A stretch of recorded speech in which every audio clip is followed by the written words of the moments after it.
वही चूल्हा वही हांडी। अरे छोड़ो भी उसे, मैं पूछता हूँ कोई तार तो नहीं आया? तार? कैसा तार?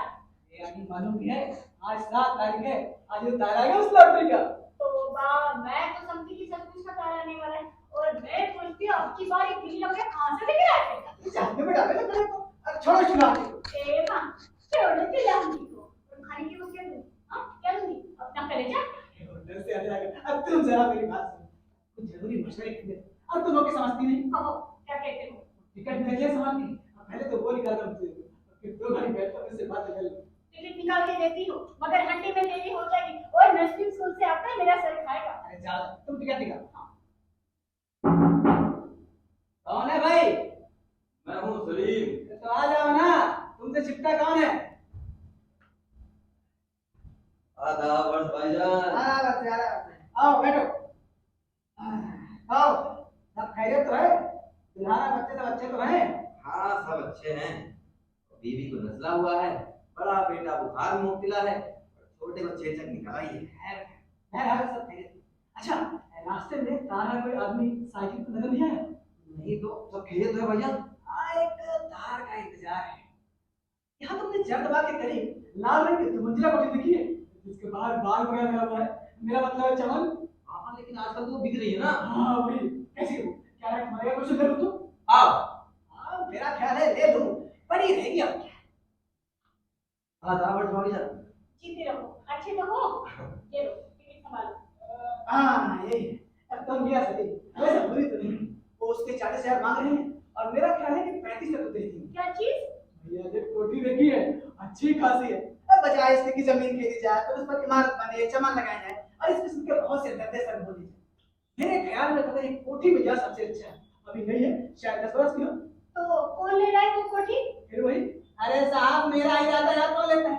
भैया सलीम, मोटर रखने की भी जगह है, हवादार आलीशान। मुझे ना एक किसी बातें पसंद नहीं है। शेख शिलो किस बात? अरे तुम तो हो बेवकूफ, जब उस कोठी में जाकर बैठ भी रहने सही बनकर उस वक्त पूछना भी आश्चर्य है। यार आखिर किस्सा क्या है? क्या आपने खरीदी वो वाली कोठी? हाँ भाई, ख्याल तो है मेरा। आज 1 हफ्ते से उसी चक्कर में था। मैंने तो एक नक्शा बनवाया, घर के अंदर नक्शा। अरे मैंने कहा सुनती हो? और बिना फिर तुम्हारे पास जा पूछी। ठंडी जली जा रही थी, आखिर मैं क्या करूं तुम्हारी पटांग बातें सुनकर? ना किसी बात का सर है यहाँ पे। अच्छा, तुम सुनो, मैं मेरा वो बस्ता ले दूं जिसमें नक्शा वगैरह रखा हुआ है। तो क्या आपको नक्शा पसंद नहीं आया?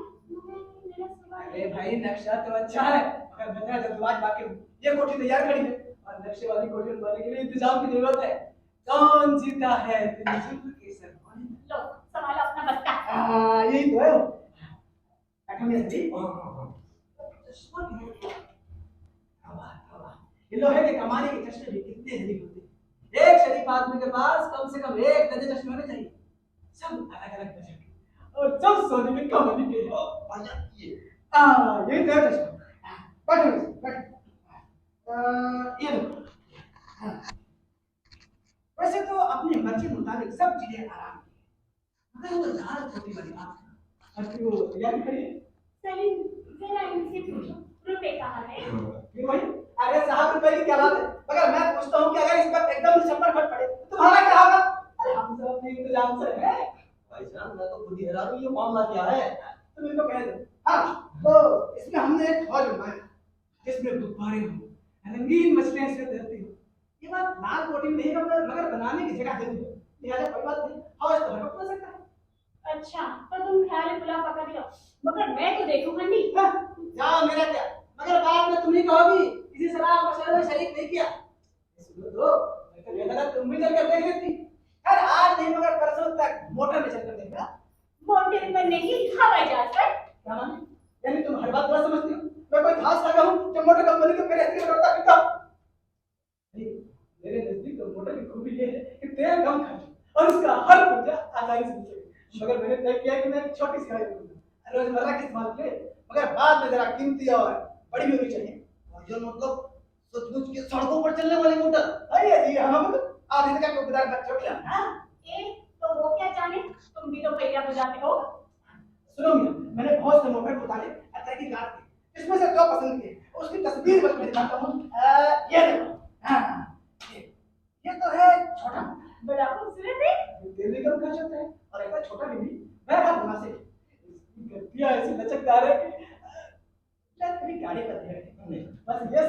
किसी उम्दा किस्म का सोफा। वो बाइक को बिल नहीं लगा। और इसमें एक खूबी ये है, किसी से चाहकर ताला बंद कर दो तो कोई खोल नहीं सकता। बहरहाल मुनासिब है। इसकी कीमत खैर कमीशन काटे कोई 3000 की करीब। और तुम्हारे पास 3000 रुपए रखे हुए हैं। पहले तकाजा करने वालों का मुंह तो बंद करो।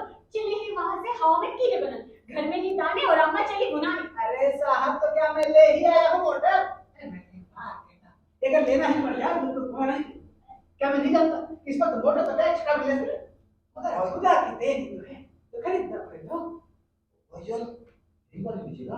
भाई वो जो छप्पड़ फाड़ देता है, अब पर साल तक अनुभव को कौन जानता था कि क्या है, मगर अब सेठ ट्रैक्टर बना हुआ है, क्या हम उससे क्या गुजरे हैं? पर मेरी अकल हैरान है भाईजान, यहाँ ये सब बातें कैसे? ये मामला क्या है, कुछ मालूम तो पड़े। मैं पूछता हूँ क्या ये नामुमकिन है? क्या ये नहीं हो सकता कि कलवा साई की तरह मेरे भी हाल बदल जाए? आखिर उसे कौन सूखा लगा हुआ है? जान मगर बड़े बड़े आदमियों की सी बड़ी बड़ी बातें बिना वजह तो हो नहीं सकती। भाई बात यह है कि अब तो मैंने भी लॉटरी का टिकट लिया है। क्या कहा? लॉटरी का टिकट?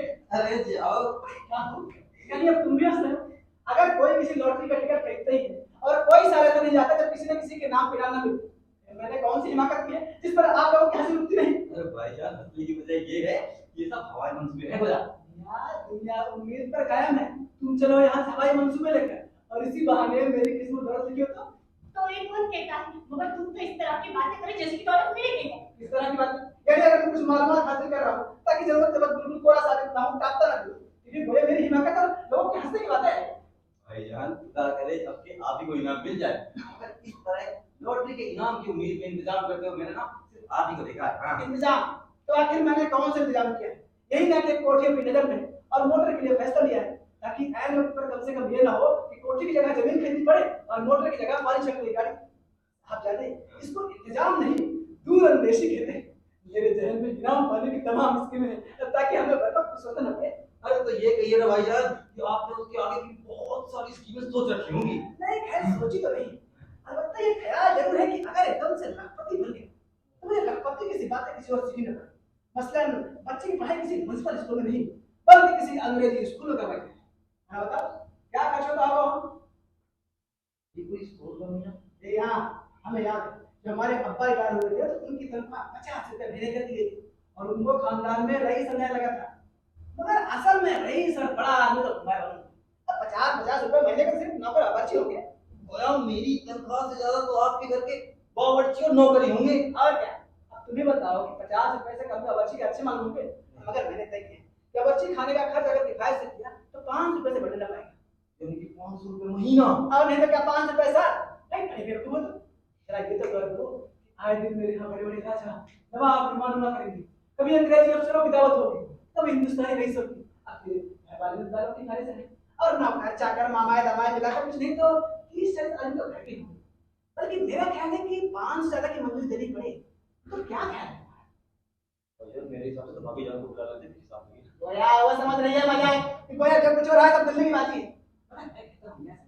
जिन लोगों को लॉटरी के टिकट लगते हैं आखिर वो भी तो इंसान ही होते हैं, चौपाए तो होते नहीं। फिर मेरा दिल गवाही दे रहा है कि इनाम मुझे जरूर मिलेगा। भाईजान खुदा करे आपको इनाम मिल जाए तो आपके दिन फिर जाएं। दिन फिर जाए यकीन मानो मैं तुम्हारी तरफ से इस्तीफा दे चुका हूँ। ये देखो इस बस्ते में अब मेरा और तुम्हारा इस्तीफा तैयार है। ये तुम्हारा और मेरा इस्तीफा। भाईजान आपका इस्तीफा तो ठीक है, मेरा इस्तीफा क्यों? क्या हो?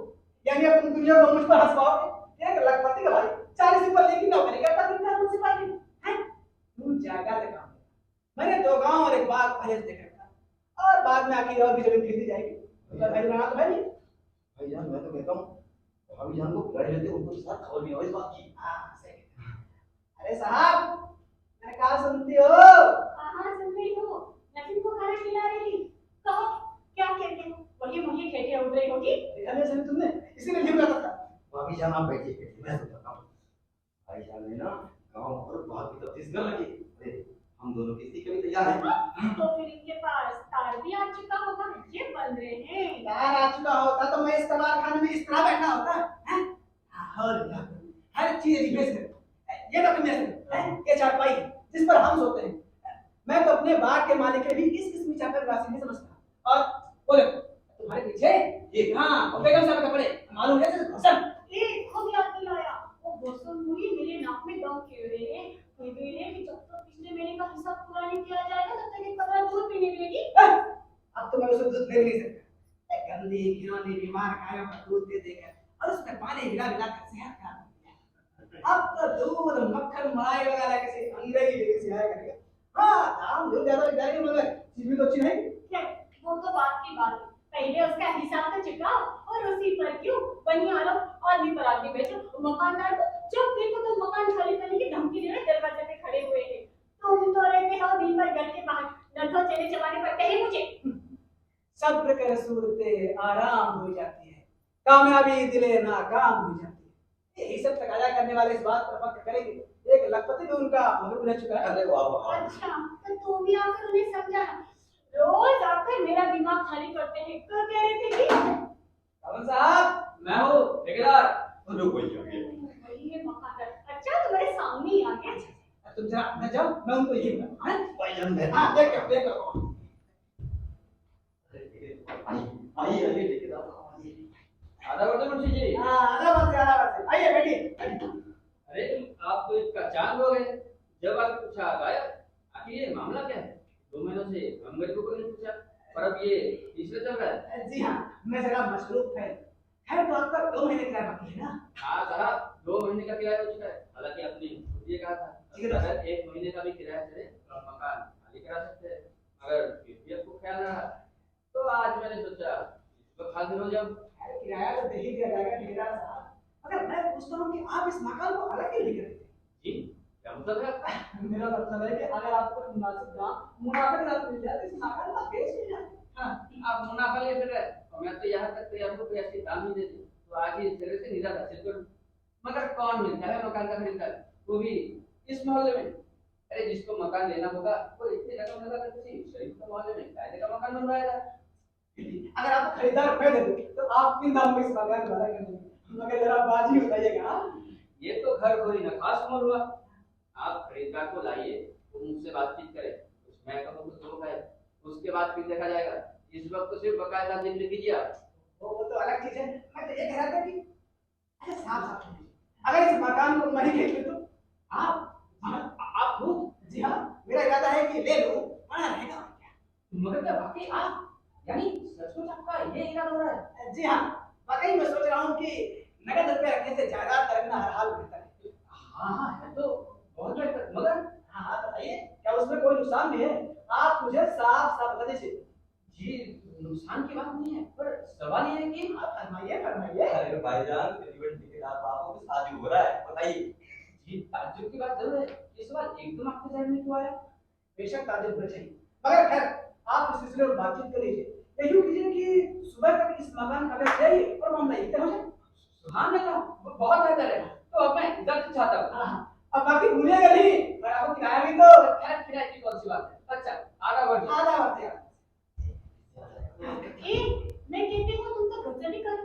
आखिर तुम्हें सूझी क्या है? क्या कहते हैं मैंने? वो ठेकेदार भी कहता होगा कि इनके घर में रुपए भरे पड़े हुए हैं और 2 महीने का बेकार किराया चलाते हैं। हाँ तो कौन सी बात है? अरे खुदा करे उसका ही समझना ठीक हो। खुदा जब वक्त दिखाता है ना उसी वक्त ऐसी बातें करते। तुम तो जैसे बार-बार देख के घड़े तोड़ रहे हो। अरे तुम तो कुछ समझो ना सोचो। अगर इसी को जब मालूम होता कि मैं लखपति हूँ तो इस मकान की कीमत बढ़ा देता। मुझे इस मकान की जरूरत थी, मगर इतने दिन इस मकान में रह कुछ मोहब्बत सी हुई। इसको तुड़वा कर छोटी सी कोठी बनाऊंगा नन्हे के नाम पे, और नाम रखूंगा नसीम अली, क्योंकि वो 2 टके की मुंशी का लड़का नहीं बल्कि एक लखपति का लड़का होगा और नाम होगा साहबजादा नसीमुद्दीन खान और इब्न बहादुर अजीमुद्दीन खान।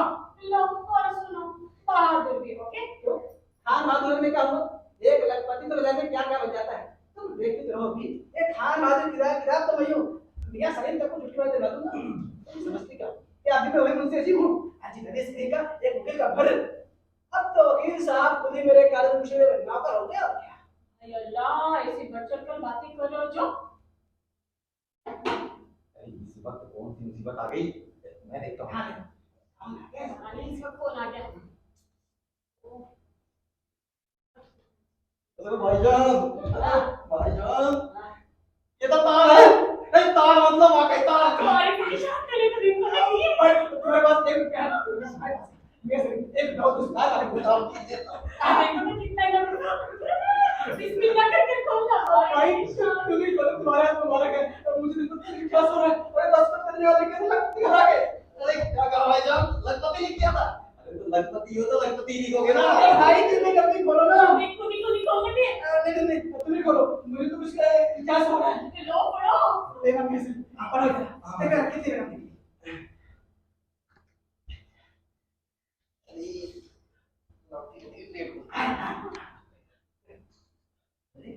क्यों क्या बात है? भाईजान ये तो महमूद साहब का काम है। में लिखा है तो शाम भाभी जान के निकाल हो गया। वो से पड़ोसी नहीं भाईजान